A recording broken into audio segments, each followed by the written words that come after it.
All right, let's just jump right in. You know how some places on Earth just have this weird vibe? Like they feel a little off. There are these spots wrapped up in stories that just don't make sense, but man, do they spark our imagination. So that's what we're gonna do. We're gonna explore some of these locations that just defy any easy answer, whether it's supernatural or something we've just, well, forgotten. And it's a great question, right? Why are we so drawn to these places? I think it's that pull of the unknown. There's this thrill you get from a story that you can't just tie up with a neat little bow. We love places that have a story to tell, you know? A secret, or maybe a tragedy that you can almost feel still hanging in the air. Okay, so our first stop, it is a perfect example of this. We're heading over to Dumbarton, Scotland, and we're looking at this old 19th century bridge. It's called the Overtoun Bridge. Sounds kind of pretty, right? Well, its reputation is anything but. Yeah, you heard that right. I mean, it looks like any other beautiful, old Gothic stone bridge. It was built simply to get to the Overtoun house nearby. But, for some reason, a reason nobody can figure out, it's become this bizarre, final jumping-off point for hundreds and hundreds of dogs. And it's the details that make this so incredibly weird. First off, it's only dogs, no other animals. And here's the part that really gets me. There are actual reports of dogs who survived the 50-foot drop only to get back up, climb all the way back up to the bridge, and jump again. I mean, how do you even begin to explain that? It's just baffling. So of course, everyone has a theory. On the one side, you've got the supernatural stuff. Some of the locals will tell you the bridge is what they call a thin place, where the barrier between our world and the spirit world is weak. Others point to the ghost of the White Lady of Overton. But then you have the scientists, right? They're looking for more logical answers. Maybe it's the really strong scent of mink that live in the bushes down below. Maybe it's so strong it just overwhelms the dog's senses. Or maybe there's some kind of weird sound or visual trick that the bridge's design creates. But here's the thing. That's the problem. Animal experts have been there, paranormal investigators have done their thing, but nobody has a solid answer that explains why it's only dogs and why it's only from this one specific bridge. The bottom line is, we just don't know. And so, the mystery continues. Okay, so we've talked about a mysterious bridge. But what about an entire island that just poof, vanished? For our next story, we're heading down to the Gulf of Mexico, looking for an island that was on maps for hundreds of years, right up until the moment it wasn't there anymore.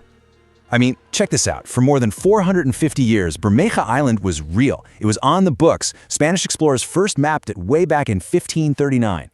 Fast forward to the 1990s, and suddenly, this little island is a huge deal because of oil rights negotiations between the US and Mexico. Its location was suddenly super important.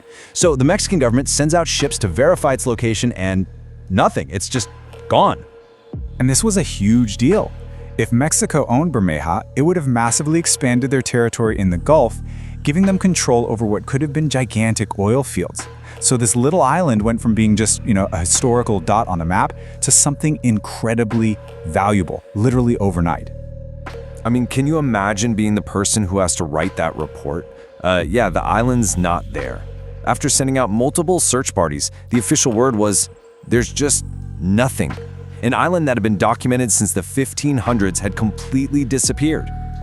Okay, so the theories about what happened are, well, they're all over the place. The big conspiracy theory, the one everyone loves, is that the CIA secretly blew it up to stop Mexico from getting the oil. A little more down to earth are theories about a natural disaster, like maybe it just eroded away or the seafloor shifted. And then there's the simplest and honestly kind of the most annoying theory, that it was never even there in the first place. Just a simple mapping error made centuries ago that nobody ever bothered to correct. So okay, we've got a spooky bridge, a missing island, classic unsolved mysteries. But let's pivot for a second. What if we actually find the answer, and the truth is almost weirder than the mystery itself?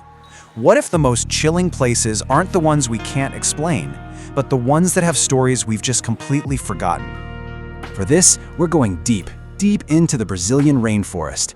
Imagine you're an explorer, hacking through the jungle, and you stumble upon, well, what looks like the ruins of some lost ancient city.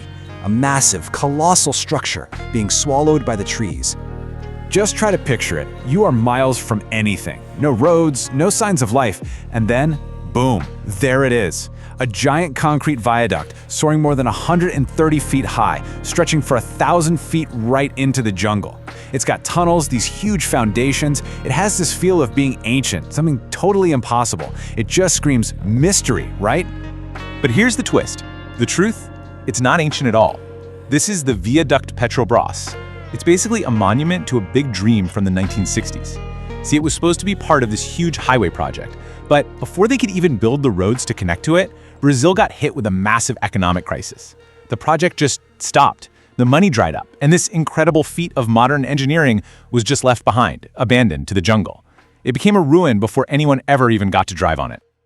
All right, our last story, this one is maybe the most powerful. It's not a mystery because we don't know what happened. It's a mystery because of what it became. It's a story about a place that was lost, totally lost, and then found again, but as something else, something both haunting and beautiful. We're talking about Villa Epicuén. Back in the 70s, this place was the spot to be in Argentina. It was this booming resort town on a salt lake. People came from all over because they believed the salty water had healing powers. You gotta picture it, a busy, thriving town with 1,500 people, hotels everywhere, its own train station. It was alive. And then, in a single day, it all ended.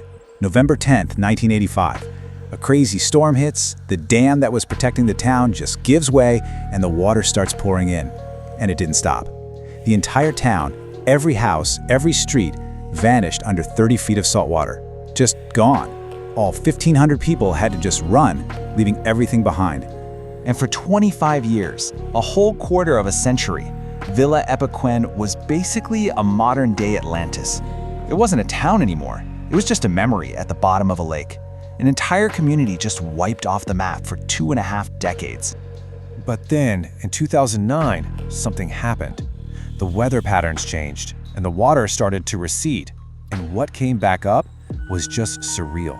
A ghost town caked in this thick, white crust of salt. You had the skeletons of buildings, rusted-out cars, dead trees.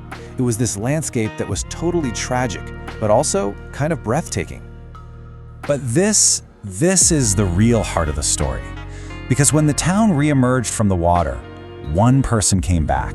An 81-year-old man named Pablo Novak. Out of all 1,500 residents who had to flee, he was the only one. The single person who returned to live among the ruins of the town where he grew up.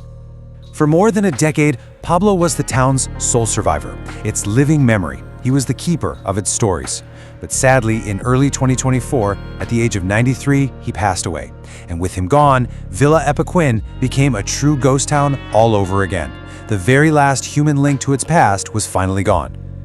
So when you think about it, we've gone from a bridge that science can't figure out, to an island that just disappeared, from a massive monument to a failed dream, to a town swallowed and then spit back out by a lake. All these places, they teach us something, right? That a mystery isn't always about something we can't explain. A lot of the time, it's about something we've just forgotten. And that makes you wonder, doesn't it?